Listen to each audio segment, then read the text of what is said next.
Welcome.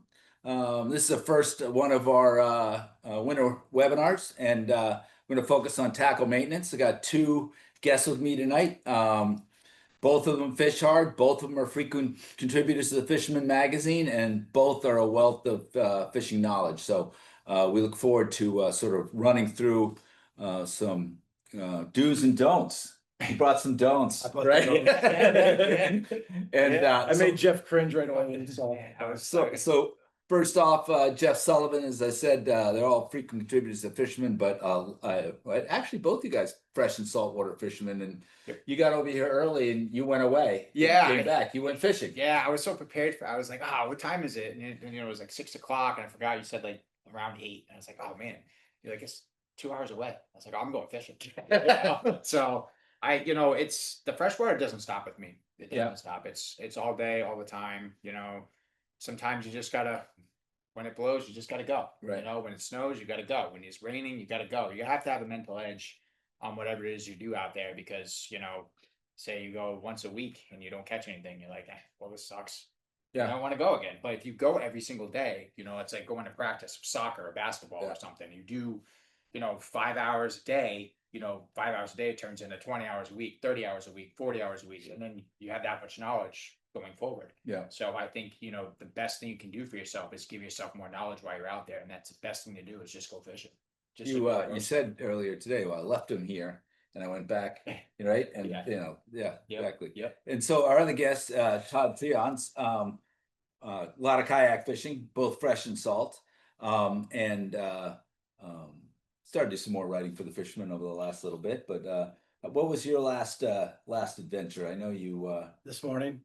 Good for you. Yeah, I know you got. It's been tough this fall with the wind. Yeah. It's especially on a kayak, right? I mean, because even if there's wind, you can find leads, you can hang out on the shore, a little bit. But the kayak, it's been a brutal fall. I even went down to North Carolina to do some albie fishing for a couple days in November, and it was the worst weather I've ever seen down there. Mm-hmm. A year ago down there, me and my crew did 133 albies in one day. Yeah. This year we got 37 over 3 days. I mean, it was just a grind, right? Yeah. But I try to keep things going wherever I can as things start to wane here. Thankfully the wind died down the last couple days, and the tog bite is still really good. Surprisingly, there's a lot of black sea bass still around. I was getting black sea bass on Saturday, up to the low 20 inches, in like 20 feet of water. They're hanging around. Everything else is gone. Right. And the bluefish, the bass are all gone out of the salt out front. So you can still find these things that are hanging around, and those black sea bass tend to hang out until the very end. And, the tog is great. I mean, it's a little bit deeper now. It's not in that 15, 20 feet range anymore. I mean, I'm hitting them pretty consistently in like the 55 to 65 feet range. And I think the deeper you go, the better it is right now out there. Tougher than kayak, the deeper you go. Yeah, right? I mean, that's why I'm looking for these days. Like the last 2 days, I launched off of Ocean Drive, and at 6:30, it was like a lake out there. And I see a day like that. It's like, you usually see those days in the summertime, but seeing those days now in November, and actually looking at the forecast for like the next 4 or 5 days, the wind's staying down. Stuff. Yeah. So, I mean, anybody who's still got the itch, definitely try to get out there this weekend. It's going to be good. It sets up a weather window too, a bite window. Yeah. When it's significantly windy for that long, the chew's gonna be one way. But when it shuts off, those fish start chewing again. Yeah, definitely. Fresh itself. So we want to encourage you guys to answer, put some questions in the chat, and we'll be trying to answer those as well. Gonna make you aware of something we just announced. We have a series of expos coming up at Saltwater Edge. They'll actually be at the Wyndham Hotel here in town. Inshore in January, on January 10th. Offshore on February 7th. Fly on March 14th. And then I believe April 10th is the surf expo, and that will be the afternoon of the striper kickoff that we typically do in the backyard and the back parking lot here at the shop in a tent. So all that sort of coming up, and these will be deep dives. These will be 6 hour 6-7 hour programs, lunch included, in a ballroom, lots of guest speakers, panel format. Looking forward to delivering those. We did some smaller ones in the shop in years past with a great response, but now we've got finally found a venue that we're comfortable with. So, diving into tackle maintenance, and you can hear these guys are still out there. I just got back late last night from a steelhead trip to upstate New York, and you can just put the stuff away, but then problems lie ahead, right? So start with something simple, in terms of rod maintenance, and before you put stuff away. I mean, Todd's a neighbor, so I had conversations with his wife about all the crap you have. Over the fence. Yeah, exactly right. So I know you got a lot of fishing rods down there in the basement. So what are some thoughts you have about putting them away? Yeah, so when it's time to hang them up, and that time will come for the saltwater stuff for me. It's probably 2 weeks from now. A lot of the saltwater stuff will go away for the winter. And what I like to do with the rods is, number one, the thing that's gotten me in the past, because there'd be some times when I would do a little bit of holdover fishing, down in Connecticut on the Hoosey, things like that for striped bass. And one of the things that was getting me for a while was that, when you start to play in that really cold water and you get a little bit of ice buildup on the rods, I started to see, I'm going to cast an umbrella rig, and all of a sudden the umbrella rig goes flying. Well, that happens a couple times. You start checking your guides. You start seeing a nick, inside one of those eyelets. And to me, that's one of the first things to check. End of the season, your guides have taken a beating all season long. Depending on what knots you use, depending on if you have a swivel, reeling those things back and forth through the eyes, they just take a beating, right? So I think one of the first things is check those. Typically, it starts at the tip. If you're gonna have a problem, it probably starts in that first guide. But sometimes I've seen them even further down, depending on the knot that you're running back or cracked. Up. Yeah, if you have a little bit of a crack in there, any pressure whatsoever on that braid, it's just gonna slice off, right? Obvious, if you're missing one, that becomes really obvious. But those little chips, they can be super subtle. And I remember a couple winters ago, I can't tell you how much money I threw away because I was chucking umbrellas and they just kept snapping off. And I'm like, what the hell's going on? And sure enough, I had some ice on there because I was getting a little bit of ice buildup, and it just chipped that thing right off. And that's a major problem waiting to happen.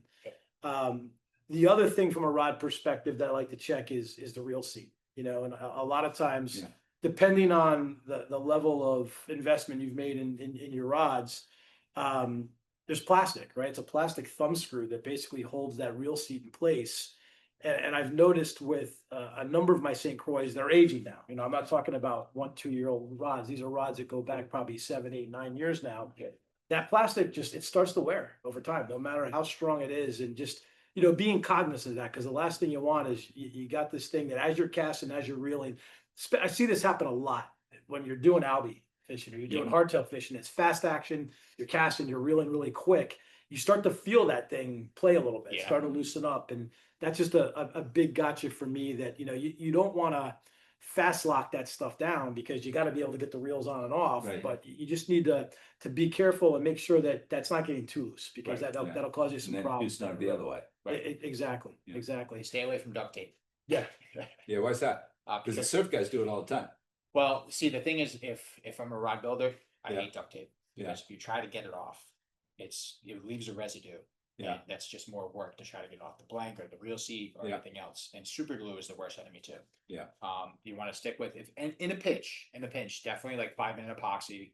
I'm talking like guides. If you're in a gym, you can use electrical tape, but or even hot glue for like rod butts. Right, that's the difference. That's Yeah, because I mean, I was thinking of the black stuff. the Gorilla Tape and the duct tape are so harsh on surfaces, when you rip it off and stuff like that. Painter's tape's just too weak.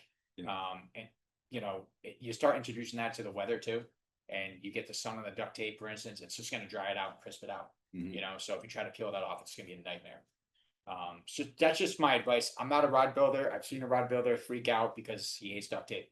And he just wanted me to mention that. The thing also about, you mentioned about the guides. I mean, if you don't, in the hubbub of the season, you don't take that longer look, and you'll find that this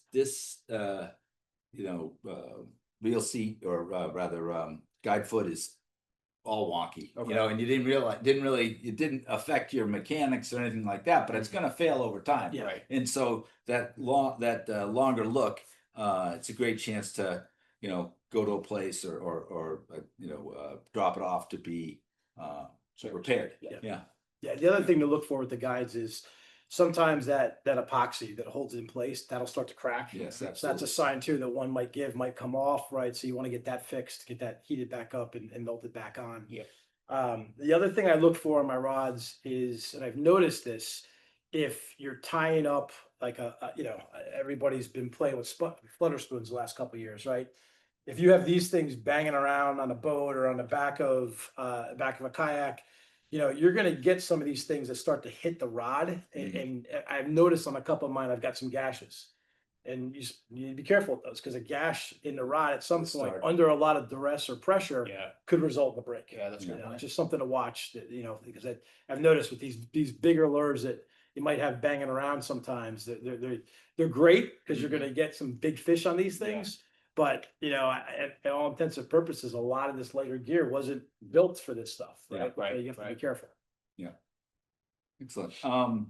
So the Ken ran through rinse and clean, inspect the guides, check the blank. My attitude is like a light wash, a light spray, and then put it away. Yeah, mild soap. After the inspection. Yeah, a mild soap, kind of a salt removal rinse. Salt away is another good thing to use, but don't leave it, anything that's touched the salt, you want to make sure you give it that type of a nice bath before it goes away for the season, but make sure it's someplace where it can dry quick. A lot of times I do mine, I'll put them outside on a nice windy day, they air dry quick, or put them in a basement where you have a dehumidifier, where it's just going to suck that moisture right out and it dries. You don't want to put them away wet in a really dark, damp place because that will generate rust, and rust is nobody's friend. Right. Yeah.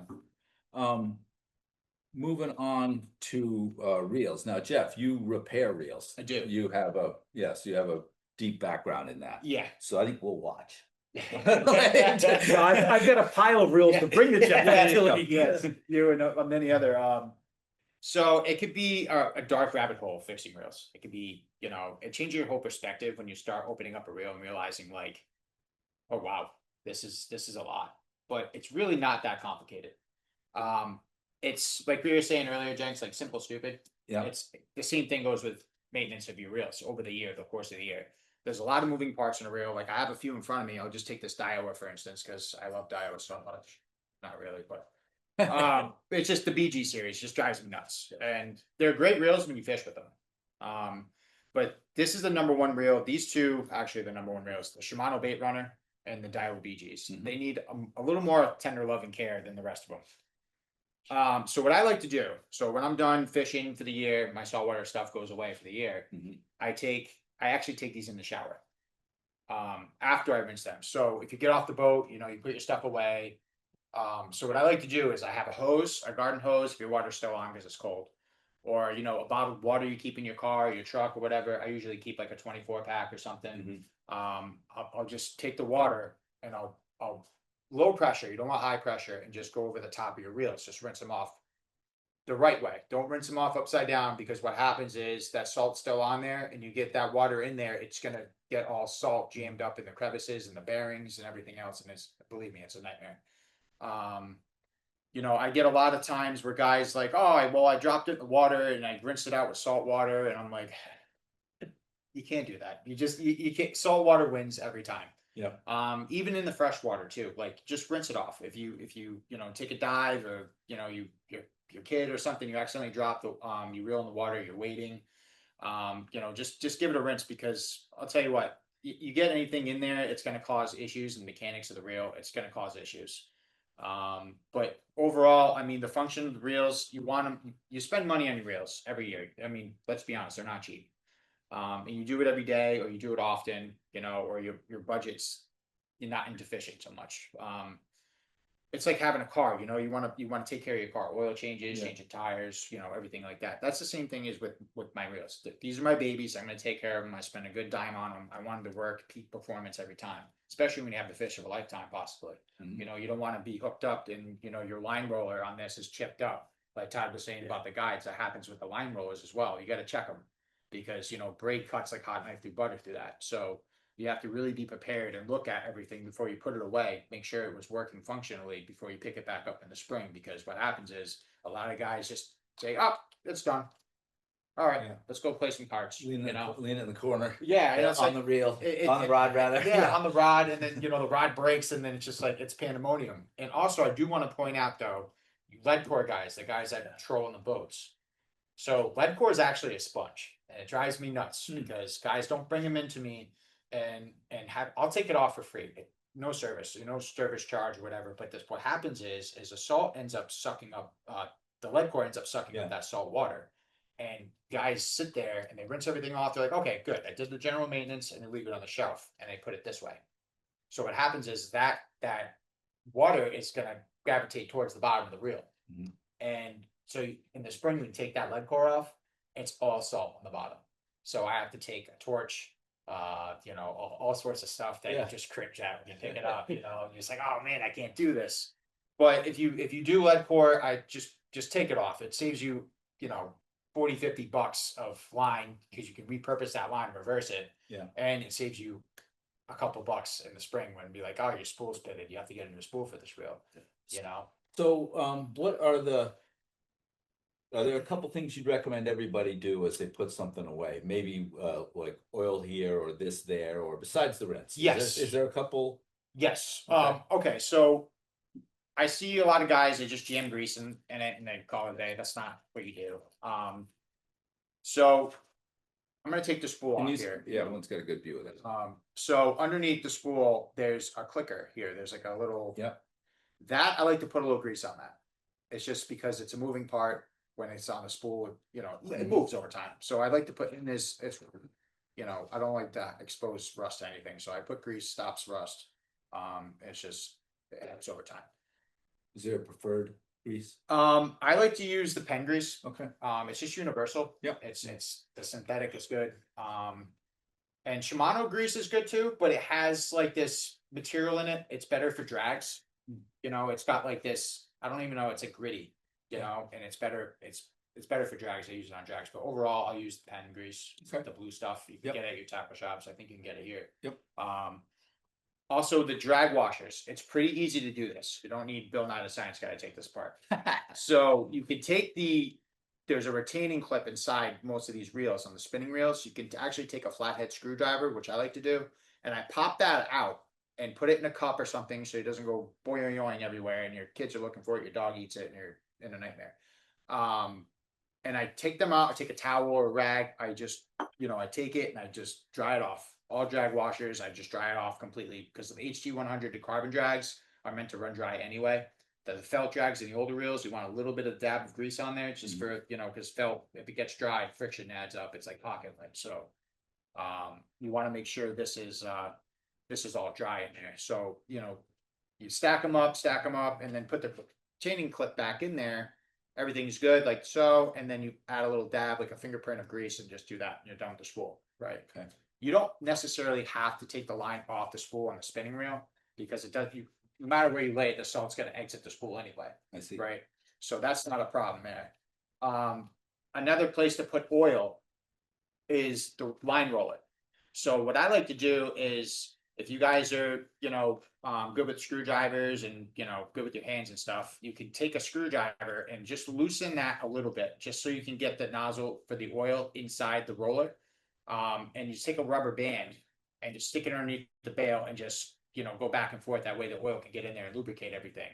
That goes a long way, especially with like the Shimano Stratics who have bearings in them.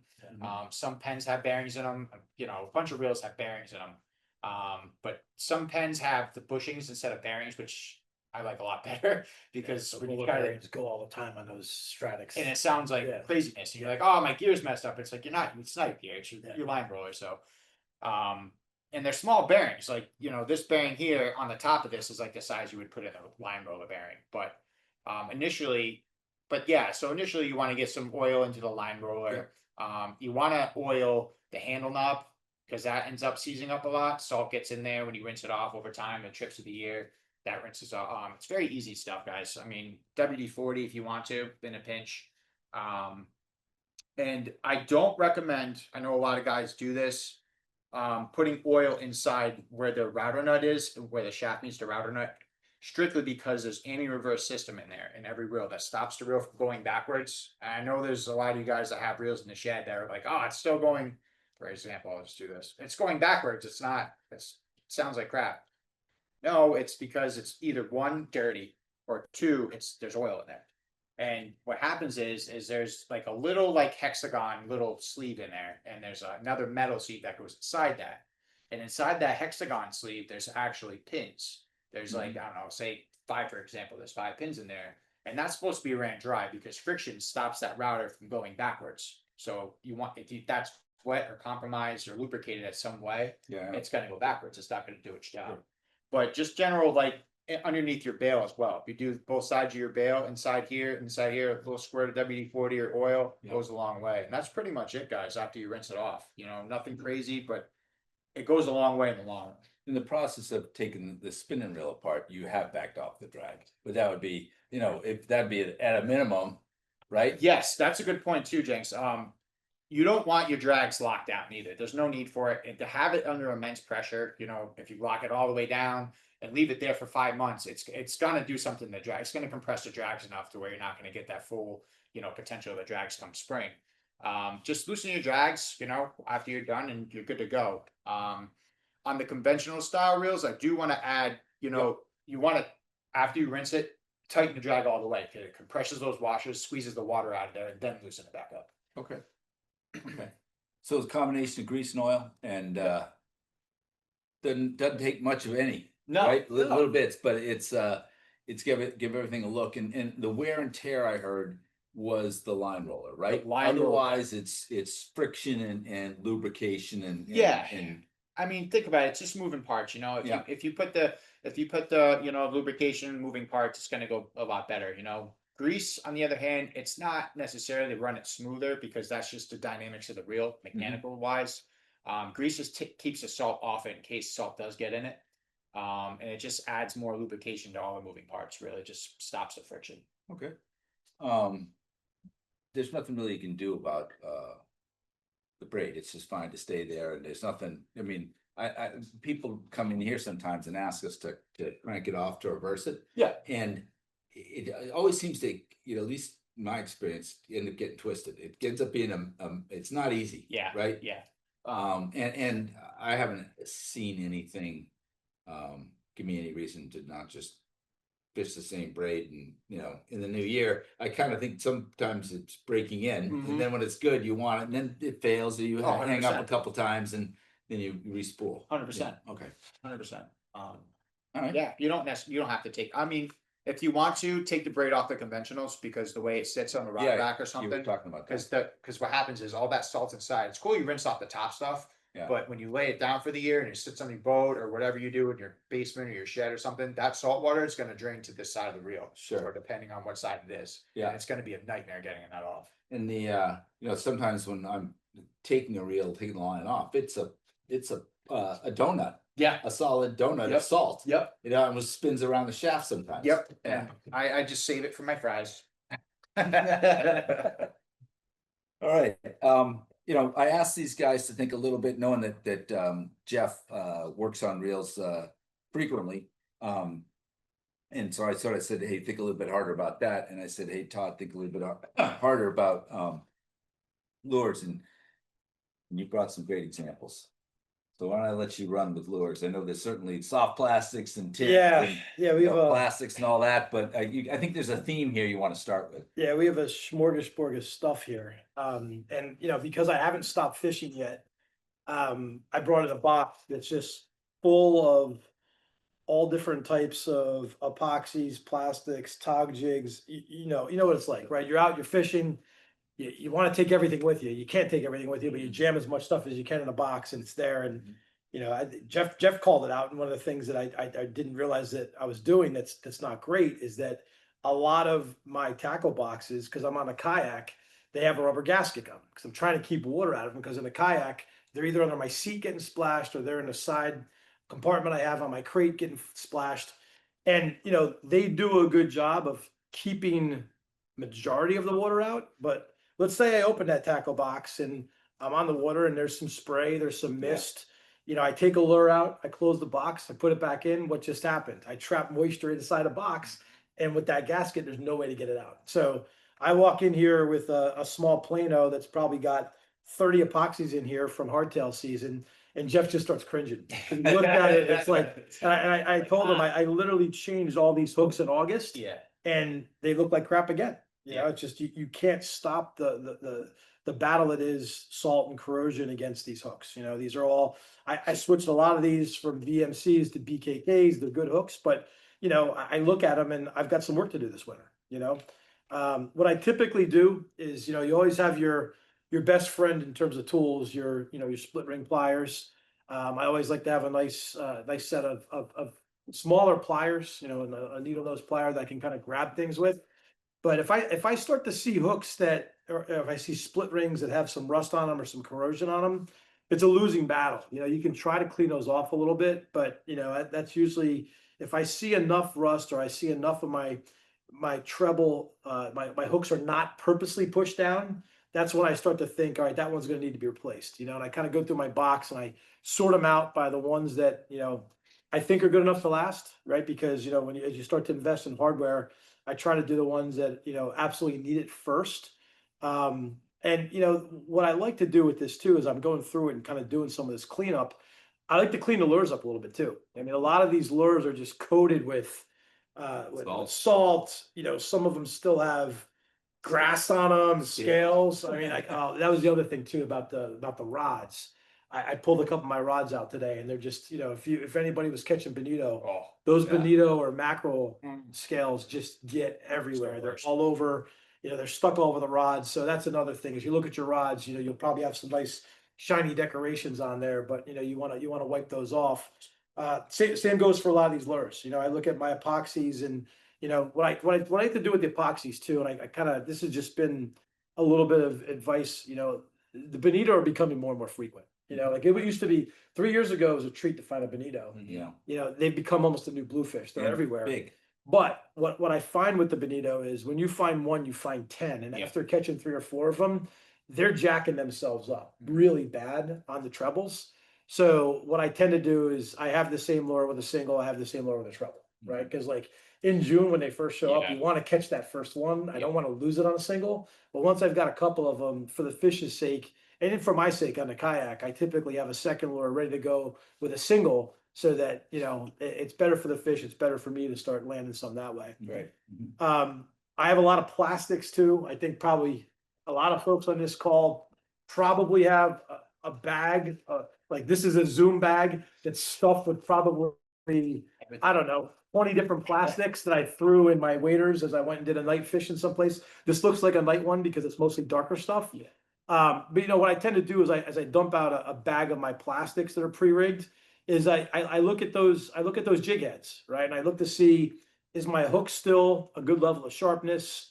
Is the plastic that's on that jig worth a damn? You know, because a lot of time I look at this one, like this one's obviously been eaten a couple times, but you know, it's not torn. You know, the plastic itself isn't torn where the plastic kind of hits the bend in the hook.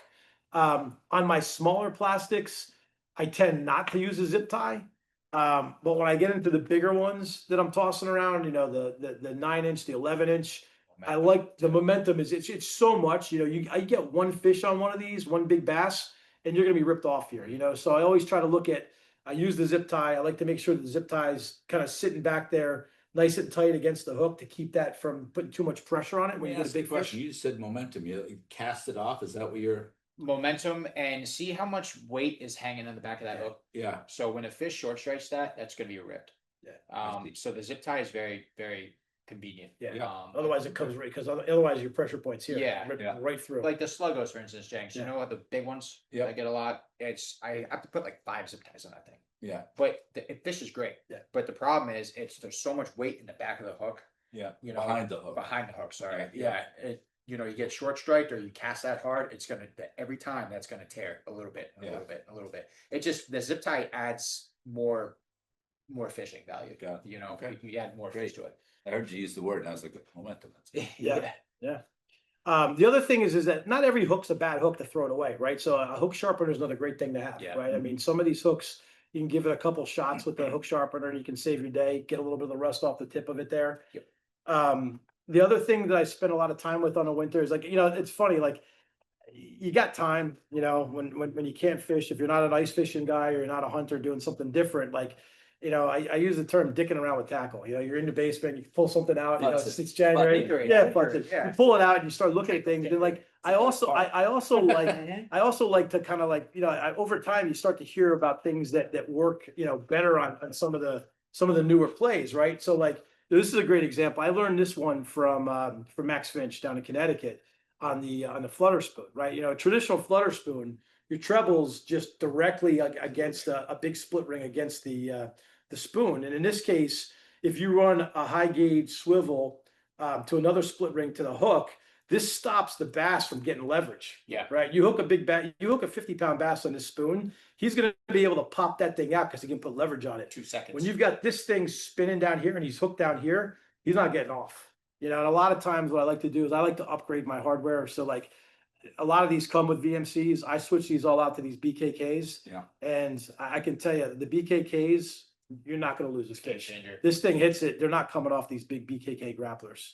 So that's another thing, not necessarily maintenance, but I call it like an upgrade. It's a little modification, just a little thing to help you land more of those big fish as you get back out there next year.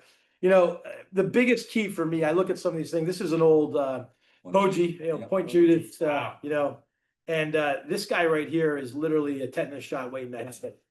Right. I mean, it's really rusty. This bucktail looks like it should be on a MEPS. It wasn't like that, it's for my beard. right. It wasn't that color. This thing was white. That's all rust on that bucktail. So like, this one here is an instant candidate for a swap out.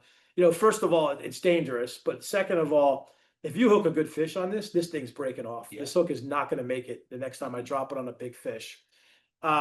The other thing, I do a lot of tube and worm on the Kayak. Yep. And, I don't have a tube here with me, but a lot of those tube and worms, they have a big VMC, 7.0 and 8.0 type of hook on there.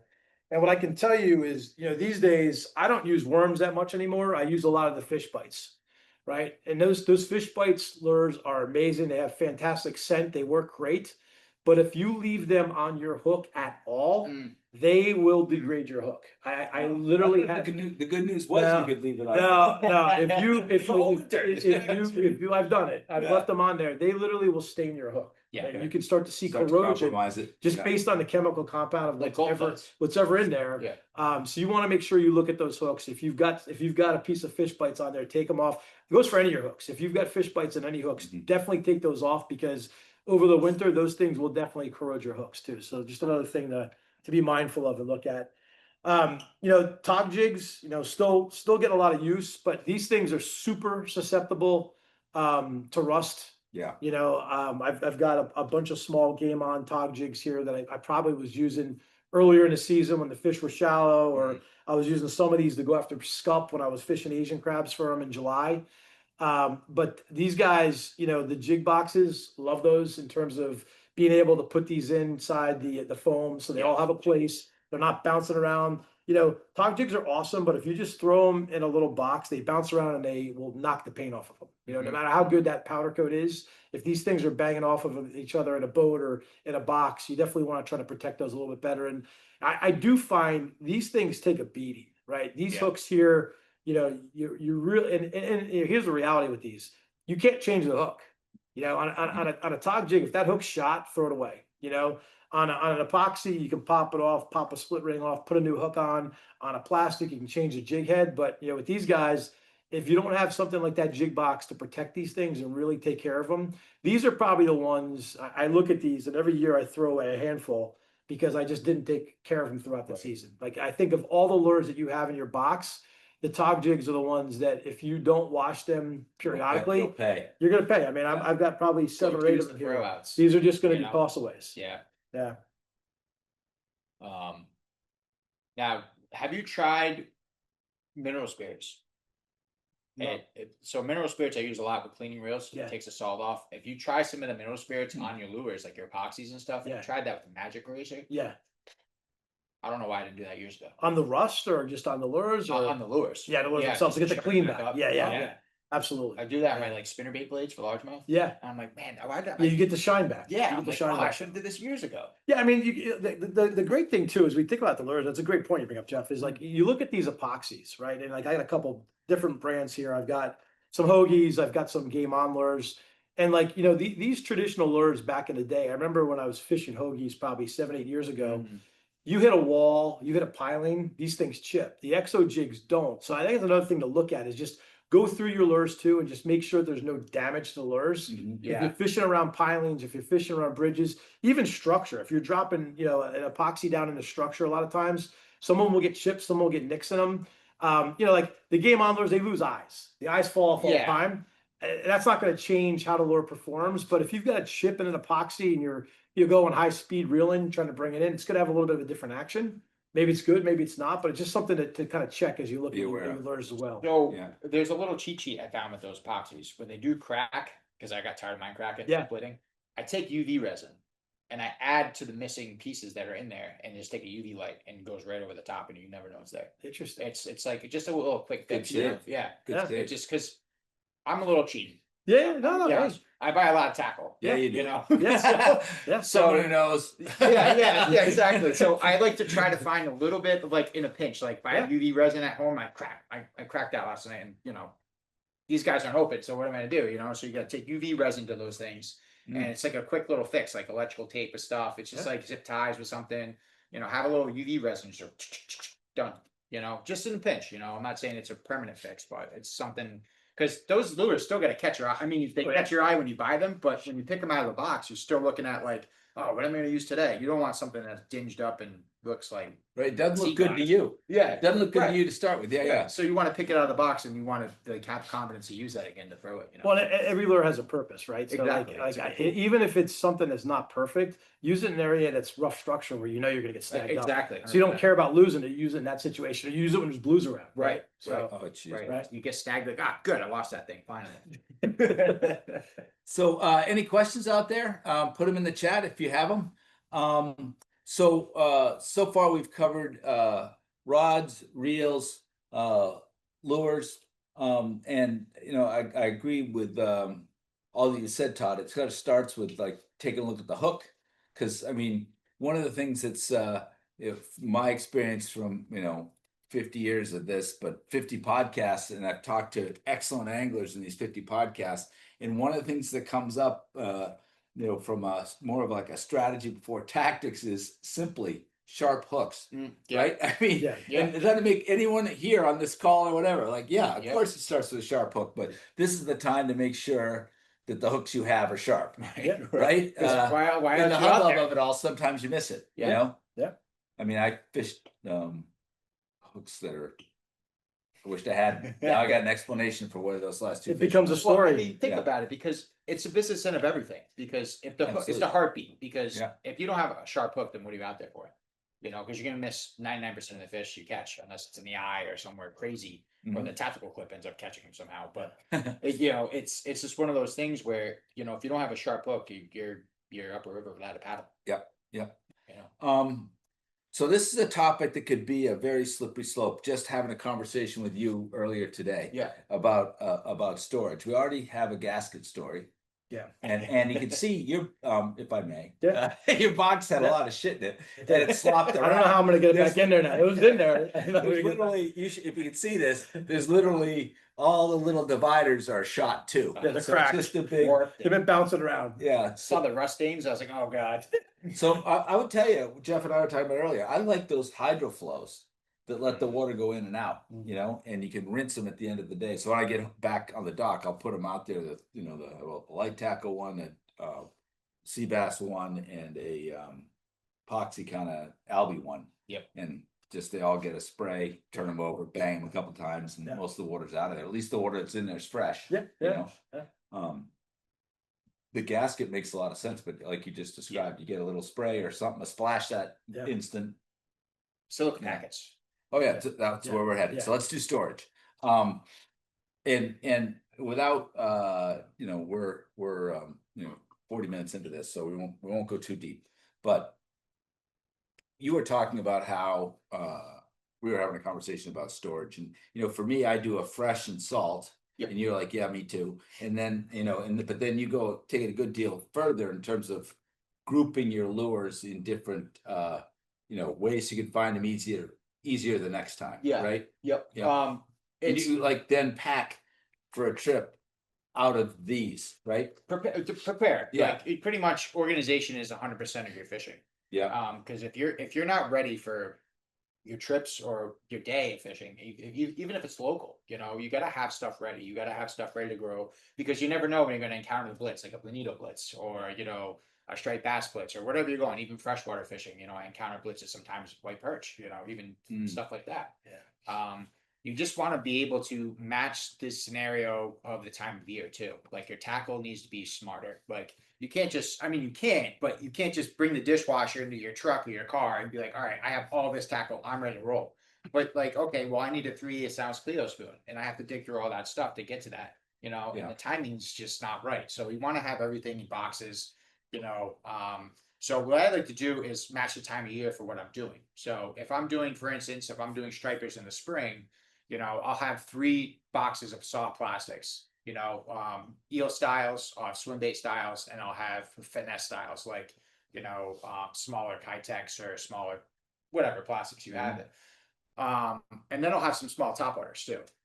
So I guess 4 boxes. So I'll have 4 initial boxes and I'll keep a crate in the truck and it's in my middle seat. Good thing I don't have kids because but I They'd be keep it in my walking. seat. Yeah, exactly. They're sitting in the truck bed. But I have a crate, so I'll keep the crate in there, and I have a label maker. So I'll put the label maker there, and I can see at the end of the crate where that's located underneath all the hodgepodge, right?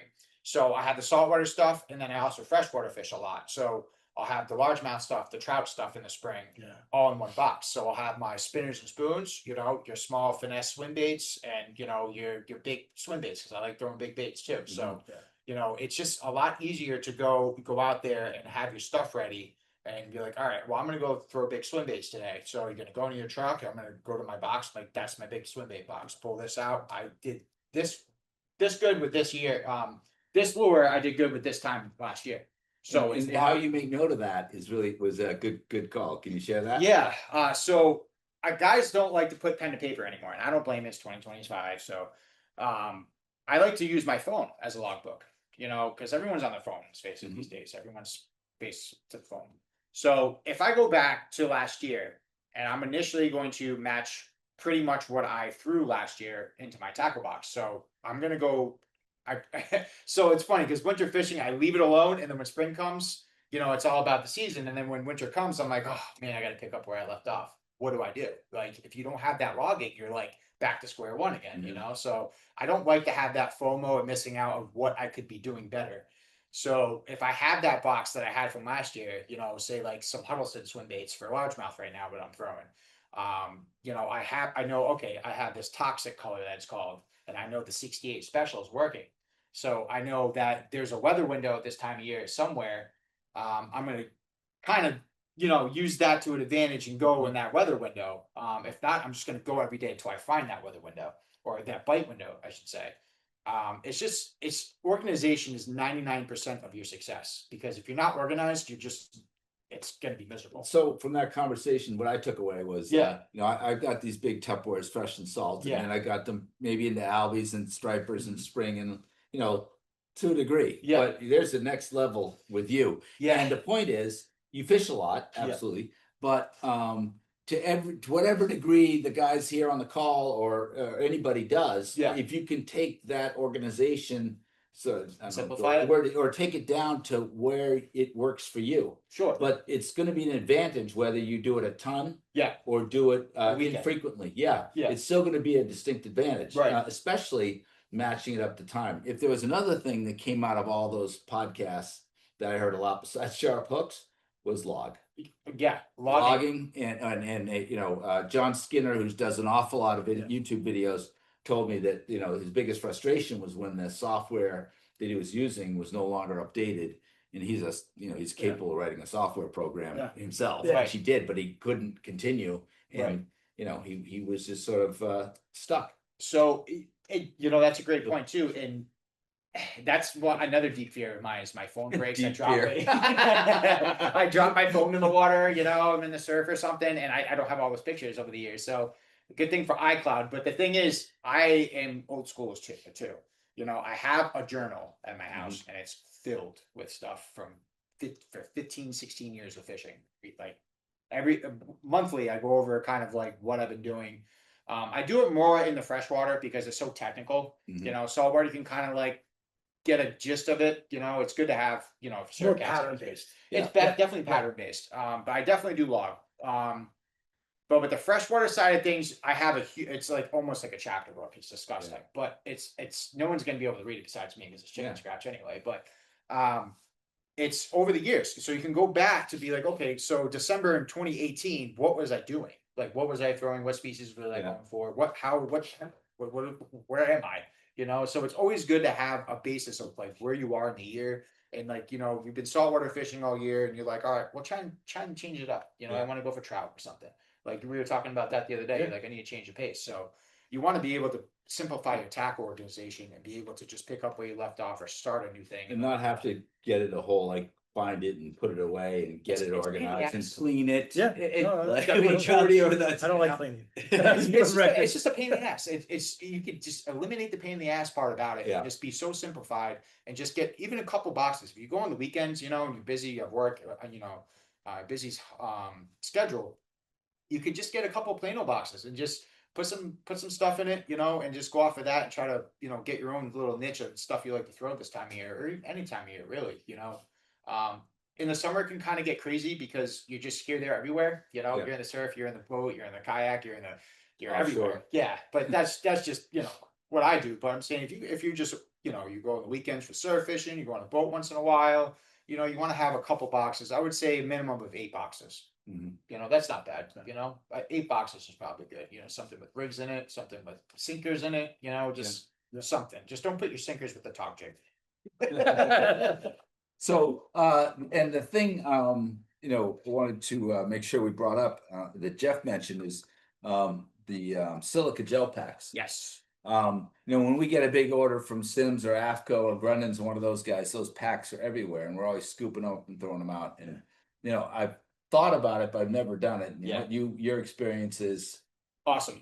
It's like a godsend. It's like it saves so much of that over there to from happening. And it's the moisture and the rust is really a killer. You know, like what Todd was just mentioning, it's, you know, you want to eliminate all that. And it's funny because a lot of people in general buy things from Amazon or buy things from God knows where, and they come with like 1,000 little packets of silica that says do not eat on it. You know, but it's like, okay, well, they're pretty much pointless. It keeps the moisture out of the boxes while it's shipping, you know, but you can keep those and put them in your tackle boxes, and it keeps the moisture out, and it actually does.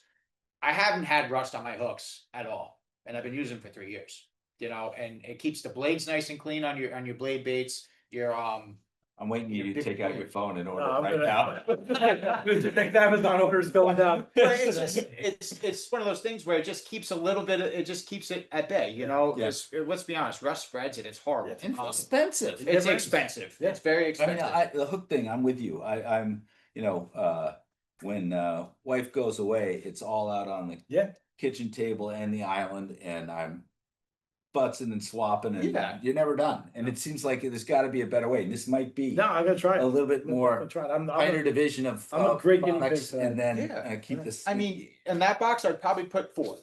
You know, because I like to add a little bit more I than don't know if I can fit 4. But I mean, over time, I mean, they come with different silica materials. Like some of them are like nylon, some of them are like they rip easy. But if you get some 4 or 5 in there, I mean, you're good. You know, sometimes they get wet and switch them out, but that's no big thing. You know, they're free. You know, that's just what I've been doing. It keeps everything at bay. My flutter spoon's been good too. You know, they've been because those are expensive hooks to change. These big hooks. And tackle's not cheap, you know, especially if you buy a lot of it like we do. So it's like, you know, you want things to work and perform good and, you know, catch fish. You got to have proper maintenance is key. You know, preparation is like the number one thing. I can't stress that enough. And, you know, that's why we're here tonight. But it's the absolute number one thing. I remember you used to have, Jenks, you used to have hook swapping night. You know, and I used to go to every one of those, and you couldn't find a pair of split ring pliers. Guys were just taking them like, I gotta switch this. And I'm like, I can't find a pair of split ring pliers, you know, but everyone was adamant on switching their hooks, which is Yeah. good to see, you know, and that's what you want to see. But you can kind of delay that a little bit by putting something back into. Sounds good. Yeah. The last thing we wanted to cover, and I was thinking about how, you know, the experience that these guys have, you know, where can I contribute? And one of the things, you know, you talk about performance, and it's absolutely true. It's the, you know, the gear you wear helps you stay in the game, right? You stay out longer, you're warm or whatever. I was wearing these yesterday, steelhead fishing. They smell it.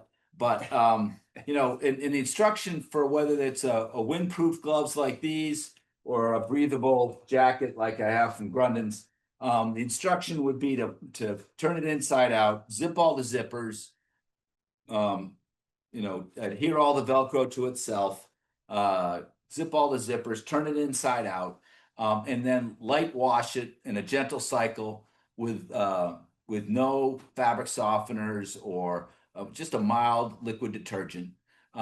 You know, whether it's Gore-Tex or some similar to Gore-Tex thing, salt crystals get in those little pores, which is what makes the item breathable in the first place, right? Right. So do all that closing and turn it inside out. You might even put it in a pillowcase. Avoid bleach, fabric softeners, and powder detergents. Then after washing, put the garment in a slow tumble dry for like 20 minutes, a little warm, because if it has any DWR waterproof that makes it bead and run off, that'll revitalize that DWR coating. So I think, geez, you know, of all we talked about lures and reels, I think these jackets are BG if for starters, right? So think about taking care of that stuff too. And that would be the instruction there. Turn it inside out and gentle wash, no harsh detergent, just simple mild liquid detergent would be a way to bring those things back too. Well, we went bang, bang, bang, and we're at 8:55. So we've covered our topics. Is there anything? Questions? Oh, there are. How do I see them? Oh, at the bottom, darn it. Okay, sorry about that.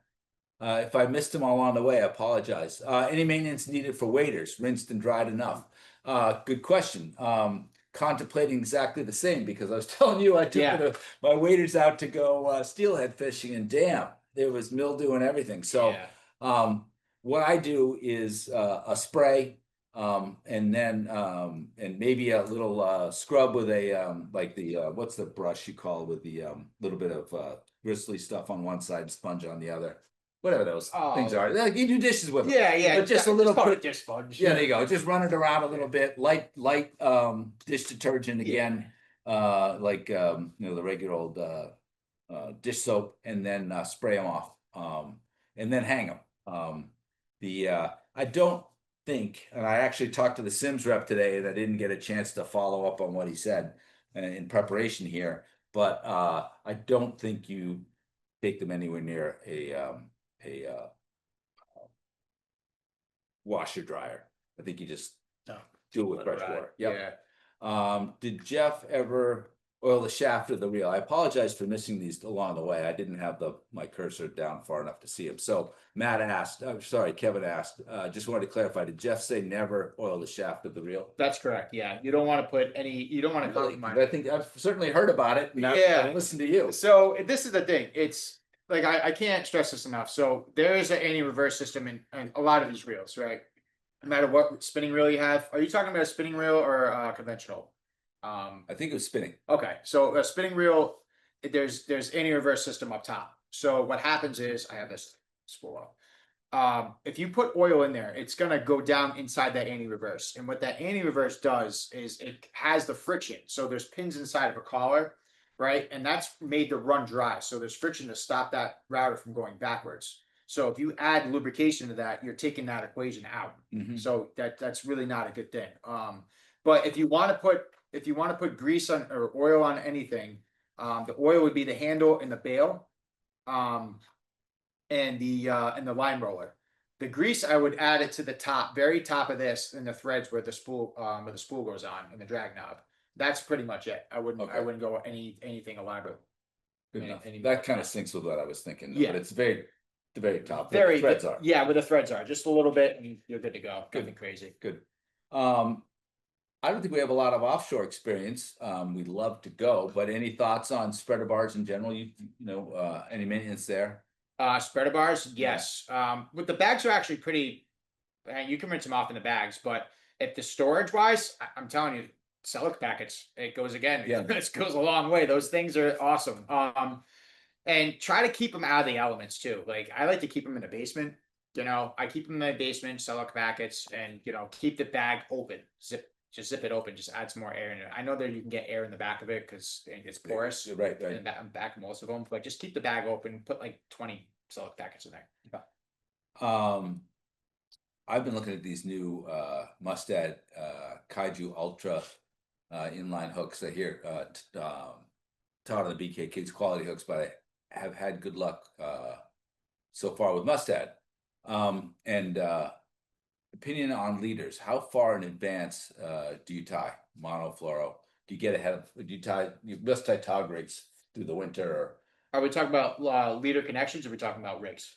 I would say I'm reading this as leader connections. Yeah, sorry. Like the knots? Yeah, FG, always an FG. yeah. Nothing but an FG. Because once you tie a knot like once you tie an FG knot like 10 times, like for instance, This will be the third winter I've told myself I'm teach going to yourself learn to FG. tie the FG. Yeah, it's Right. It's simple. So- I mean, once you get it down, I mean, you have all winter to figure it out, right? You can sit there and you know. That needs to happen Drink this a couple winter. days. I'm going to go back on with you guys. 2026 goal. Yeah, We they can sit should. there and teach each other how to do it. You know, I haven't done it yet. It honestly, it takes literally like 35 seconds. You know, if you get it down, it's like tying your shoes after a while. I actually just read an article for Dave Anderson, the Fisherman magazine, about knot tying connection knots. So, Is this bluefill? this is bluegills. The bluefish? Yeah. This is that article that we were talking about, and I think you know I get a lot of questions at the shop. Is you know what leader, how long? Yep. It all depends. You know, like I don't know if Todd runs a long leader for bonitos or whatnot he uses, but I like to use inshore. You know, I just do FGs so much, but you can get away with the uni to uni knot. Yeah, that's what I do a lot of that. You know, uni to uni knot. You might be Sure, you lazy. can do anything on that, Yeah. sure. But when it comes to offshore fishing, it's FG knot. Well, But- uni to uni is great for dissimilar materials, dissimilar diameters. Right. It's like you get out of jail knot. 100%. Yeah, in a pinch you can tie one up. I've done it, you know, in a pinch, and you know you're rocking and rolling. You're like, I gotta get back out there. You know, I can't. But the FG is it's a superhero of knots. I mean, Any thought? I will check on my leaders. I don't take the leaders off. Like I leave that stuff oh, all you got ready to go. Oh, you talking about throughout the winter? I don't take mine off. Oh, you got. I don't think I tie new. I tie new, but it's all tied ready to go for the spring. Like Yeah. when I want to go, I want to grab a rod and I want to go. Yeah. So it's all got new leaders on it. It's got a clip on it ready to go, and I just go. Yeah. Any Kevin here is mentioning that some of the struggles with the Stratic line roller, how it tends That's to the killer. Oh, it's 100% here. Yeah. Yeah. So any I've done it aftermarket 10 suggestions? I've done it 10 times. 10 times. 10 times on the Stratic FL. So it depends on so Shimano pulled a fast one and changed all the part numbers from the old part numbers we used to have. So I have to look up the new part numbers, which isn't an issue if you have a POS system, you can find it and stuff. There really isn't yeah, you're kind of screwed. So what you do is you just have to, you know, get a bearing, measure the bearing. If you have a caliper, you got to take this all out. Take all this out, send this to Stratic now. Yeah. Take this all out and then take the bearing out. But what tends to happen is that bearing gets rusted or corroded and you can't pull it out of the system and you have to take everything out or burn it off. I burnt them off, believe it or not, and you have to get the whole thing. I'm trying to figure out if I can get a part. I've been talking to Shimano about this. If I can get like a bushing that I can stick there instead of a ball bearing, and you won't tell the difference. You know, it's very minimal. If I could stick a bushing in there and take the bearing out of the equation, because what happens is in the Stratics, they're great reels. I love Stratics, but the problem is you get salt in that line roller, it's like game over. Yeah, it's done. You know, it's loud, or sometimes it just it doesn't work. So loud. It's so really annoying. loud. So what I found is just like I said, if it's making noise, you know, just try to. If you have a caliper, I'm not saying everybody does have a caliper, but if you have a caliper, just try to measure it and call Shimano and say, hey, I need a line roller bearing for yada yada yada reel for a Stratic, you know. But other than that, it's oil and grease. You know, if you have a Stratic and hasn't made that yet, Get ahead of it. get ahead of it, get ahead of the curve. So Good idea. you want to just be prepared for that. But if you're having problems with the bearing, I suggest try and get it off. If you can't get it off, if you can get it to me, I'll take care of it. If not, you got to send it to Shimano, or if you know a guy that fixes reels, and he should know that too. That guy. It's specifically with the Stratic though. I mean, like the Twin Power never had that problem with Twin Power. No, you know what? I think it is the Stratic is a great concept. It's a great reel. I think when they built these better, like these reels coming up now, I think they kind of figured it out. You know, you have to put at least either a seal in there, because what happens is you can say it's a shielded bearing all you want. All it is a piece of like silicone over the top of it. Salt's still going to get in there, whether you however you cut it, you know, cut it. But just put a bushing in there. Call it a day, you know. It just adds more. It adds more things to go wrong with the reel, you know. Just I like simple, stupid reels, you know. Like the installs, they're so easy. Like they're so simple, you know. Even Tsunami Saltexes. I know some guys have problems with it. Eric and I were just talking about this. I still have the original, and I beat the crap out of this thing, but you would never know. Looks great. Looks great. Yeah, and you know, and I had to put a new anti-reverse in it because it got dirty and. You know, it's just wear and tear, but I use this like every day in the saltwater season. You know, I've caught big cod on it. You know, I caught small tuna on it, believe it or not, but I take care of it, you know, and it works. So it goes a long way to rinse your stuff off, sealed or not sealed reels, you know, and salt wins, man. I can't. I think just sitting here with you guys, we could all get better at it. Yeah, I'm sure, you know. So I guess I got a couple questions to remain. Certainly love to hear from you guys. My email is peter@saltwateredge.com about other topics of this sort, like these Thursday evening, hour-long or so webinar that's a deep dive into a topic with a couple of experts to you know, get you thinking, and what's something you want to learn more about, and you know, the little bit of an ask me anything format, but we have to start with some structure so we get the right couple of folks to join us. So please, if you have any ideas in that regard, please send it to me, peter@saltwateredge.com. That's the first one. I have to ask you guys, is the season really over? No, fishing stops when you stop. Yeah. Yeah. How about you? Never over. You're gonna both of you are both winding down saltwater. That makes sense. Yeah, it sucks. You know, the thing with saltwater fishing, it starts and you're like, yes, I can't wait, but then you know the end's coming. Yeah. You know, it's inevitable. So you're like, man, you know something, and I feel so bad for these saltwater guys that don't freshwater fish. I'm telling you right now, it's where it's at. It's where it's at, because you know something, you can steal from it. You know, you can, like the flutter spoon, for instance, was stolen from the Bass Pro guys out in the Great Lakes. They were catching, you know, on shad schools and stuff. They were using big Ben Parker spoons, you know, and that's how they would get them, you know. And the dock, it's a musky plug, came from freshwater, right? You know, and it's a cut from the same. And this, so that, like you said it a couple of times, it's very technical. It's very technical, you know, and I feel like it's just a mental edge, you know. If you can really learn from another species and another type of fishing, and then go back to what you're used to in the saltwater, I mean, you're going to be so far ahead and advanced in what you're doing. It's unbelievable. Yeah. You know. You guys both don't miss your chance to get out in the ice either. I love ice I fishing. hope it comes. I love it. Last year was special. Last year was great. Yeah. I mean, we went out with Daphne a lot too. Yeah. We crushed them. Yeah. Yeah, it was And I'd never awesome. done it. That was my first year. Yeah. Oh, yeah. Yeah, but I got hooked. We got hooked. Yeah. There. The electronics. You got weeks straight. You gotta get the electronics. That was going to be the break, right? The What's ice that? season was Yeah. going to be the break. Not anymore. That's great. And so, well, cool. That's the couple stuff I wanted to cover. Remind you again of a couple of expos we have coming up in the spring. In January, it's inshore. In February, it's offshore. In March, it's fly. And in April, it's surf. And these would be not the surf, but the other three would be, you know, 6 to 7 hour programs. Great panel of panelists and instructors, and real hands-on stuff as well. So ideally to get outside, get you out and get you doing something. I think people go to these shows to be with friends and things like that, but here's a chance to you know, be with your friends, learn something, and do something. Got a hands-on component as well. So we'll keep you updated on that stuff. Thanks so much. Everybody hung out till the end. So it tells me we had info that people got something out of, and that's really the purpose. So thank you both, Todd Treonze. I wanted to say hooked fishing gear, right? Yeah. That's your jam. That's your So this yes. side gig. Yeah. Yeah, good, Yeah. good. It's nice to have something outside of the corporate, right? That's right. Yeah, there you go. Yeah. And then Jeff gets a lot of time on the water, spends some time here, but you do your reel repairs specifically at I want to call it Manny's, but it's not Manny's. Yeah, It's Lucky's, yes. Lucky Bait Tackle, yeah, and you can, it's It's in 289. Warren, Mass. It's in Warren, Rhode Island. Yep, yeah. Same. And that's where we have, oh, right, by a couple hundred yards. Well, It's the guys same come thing.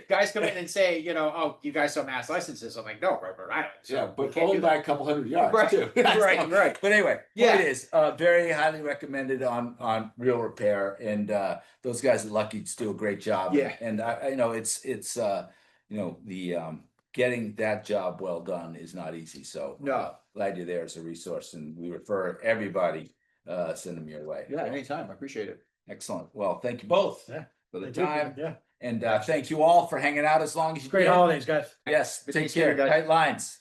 Later. Later.